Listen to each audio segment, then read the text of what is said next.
of years of life lost. Well, major risk factors for kidney disease include diabetes, hypertension, cardiovascular disease, and obesity. More than 73% of Canadians waiting for an organ donor are waiting for a kidney. Navi Sohi was born with only one kidney and is one of those waiting for a donor. She joined us live this morning to talk about her journey. The UHN Kit Transplant Program also does a really great job of educating people. So once you do apply, you go through an entire assessment with the program where you meet with one of the nurses. They tell you about what you can expect through your workup and what you can expect through surgery. And patients that do step forward, people that are willing to donate, they do get a lot of information. Well, Dr. Edward Cole is a kidney transplant pioneer and a previous physician-in-chief at University Health Network. Being a living kidney donor is a very selfless gesture. There's an emotional benefit. There's no physical benefit. The risks are really very small, but they're not zero. I think the attitude of our program is we welcome people that are interested in being living donors, but we want to make sure that nobody is feeling pushed against their will to be a living donor. We don't want people to feel like they're on a train that they can't get off of. So we have a separate team that looks after recipients and a separate team that looks after living donors. Well, doctors are calling for early detection policies for high-risk individuals to improve outcomes and reduce healthcare costs associated with kidney disease. On the latest traffic update, that's coming up next. This is Toronto's breaking news, CP24. Stay with us.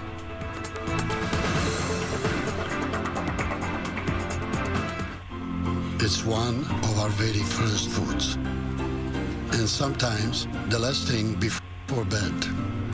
It's loved by young and old. It's not just pasta. It's Ita pasta. This is severe weather. It's getting worse in Canada, and we are all paying the price. But this is what protecting Canadians from the impact of severe weather looks like.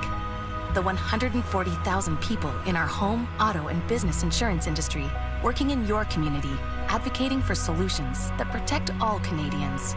It's all part of our plan to protect the things we love. A performance that truly matters. This is what you've been waiting for. Returning to Mississauga, Kitchener, Toronto, and Hamilton. Tickets at genuine.com. Hello and welcome to the Skilled Trades College Game Show, where Scotty Barnes leads again by 10,000 points. All right, open anyone here. With certifications at STC, prepare students for a career making up to $100,000 a year in just 3 short months. Plumbing, electrical, carpentry, drywall, and masonry. Scotty, you sure you never attended STC? Because you've won 42 shows in a row. I'm just passionate about the skilled trades. Enroll today at Skilled Trades College. Daddy, that man, he looks like a... Congrats, that's huge. Wow. Late bloomer. Catch up before the new season, April 11th, only on Crave. Closed captioning of this CP24 program is brought to you by Diamond & Diamond Lawyers, Canada's largest personal injury law firm with over 65 lawyers across Canada.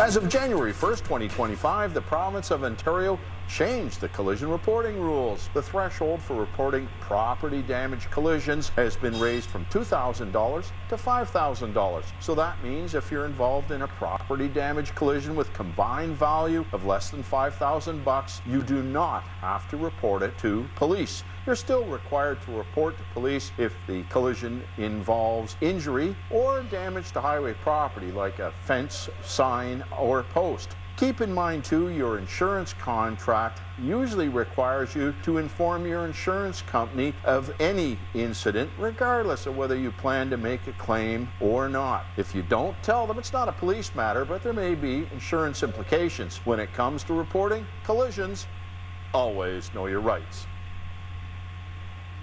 Know Your Rights is brought to you by Diamond & Diamond Lawyers, Canada's largest personal injury law firm with over 65 lawyers across Canada.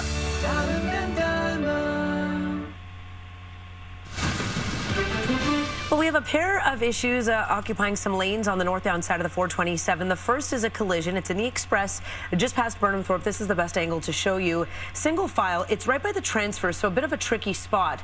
So again, single file. OPP also on the southbound side in the Express close to the left lane, so that's causing delays. A lot of motorists slowing through here, of course, to take a peek. And then North 427 in the Express heading towards the 401. Left lane is out. This is going to be for a while. They're doing some emergency maintenance following an early morning collision. We have some new problems. Check out the South 404 jamming from south of Finch down towards the Shepherd.